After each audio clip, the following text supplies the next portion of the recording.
Shalom saudara dan saudari yang terkasih dalam Tuhan kita Yesus Kristus. Marilah kita luangkan waktu beberapa menit untuk berkencan dengan Tuhan saat ini, agar dari hari ke hari kita semakin dekat dengan Tuhan, sehingga hidup kita semakin diberkati dan menjadi berkat. Kencan dengan Tuhan, Kamis 10 April 2025. Bacaan dari Injil Lukas bab 19 ayat 8 sampai dengan 9. Tetapi Sakeus berdiri dan berkata kepada Tuhan, "Tuhan, setengah dari milikku akan kuberikan kepada orang miskin, dan sekiranya ada sesuatu yang kuperas dari seseorang, akan kukembalikan 4 kali lipat." Kata Yesus kepadanya, "Hari ini telah terjadi keselamatan kepada rumah ini, karena orang ini pun anak Abraham." Demikianlah sabda Tuhan, terpujilah Kristus. Saudara dan saudari yang terkasih dalam Tuhan kita Yesus Kristus, Sakeus, seorang pemungut cukai, sangat penasaran ketika mendengar bahwa Tuhan Yesus datang ke kotanya. Mungkin saja Sakeus sudah sering mendengar cerita orang-orang tentang Tuhan Yesus, namun ia belum pernah melihat seperti apakah Tuhan Yesus itu. Karena badannya yang pendek dan banyak orang yang mengerubungi Tuhan Yesus, ia harus berlari dan memanjat pohon ara untuk dapat melihat Tuhan Yesus.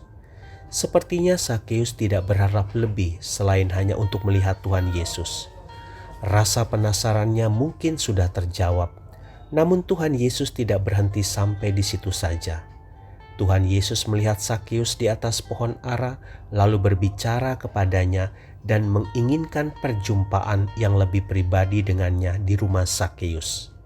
Sakeus merespons permintaan Tuhan Yesus dengan segera turun dari pohon dan menerima Tuhan Yesus di rumahnya dengan sukacita. Menerima Tuhan Yesus di rumahnya mengundang cibiran dari banyak orang yang tidak menyukai dirinya. Namun sepertinya Sakeus tidak terlalu mempedulikannya, karena ini sudah lama ia menantikan untuk bisa berjumpa dengan Tuhan Yesus.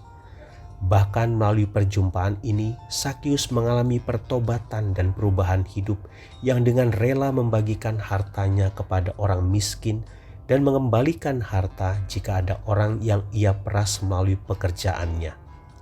Suatu hadiah tidak terduga diterima Sakeus. Bukan hanya melihat, namun ia berjumpa dan mengalami pertobatan di dalam Tuhan Yesus.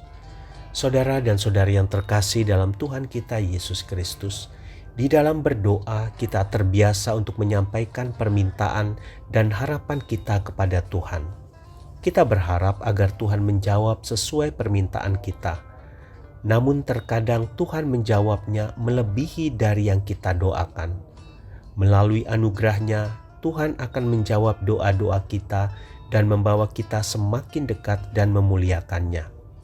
Seperti Sakeus yang dengan gigih hanya ingin melihat Tuhan Yesus, namun ia mendapatkan hadiah terindah, yaitu keselamatan bagi dirinya dan seisi rumahnya. Yang penting adalah kita tekun di dalam doa-doa kita. Tuhan Yesus memberkati. Marilah kita berdoa dalam nama Bapa dan Putra dan Roh Kudus. Amin. Tuhan Yesus, aku bersyukur untuk berkat-berkat-Mu yang tak pernah aku pikirkan sebelumnya. Kini aku menjadi semakin yakin untuk mempercayai-Mu sebagai Allah yang selalu ada untukku. Amin. Dalam nama Bapa dan Putra dan Roh Kudus. Amin.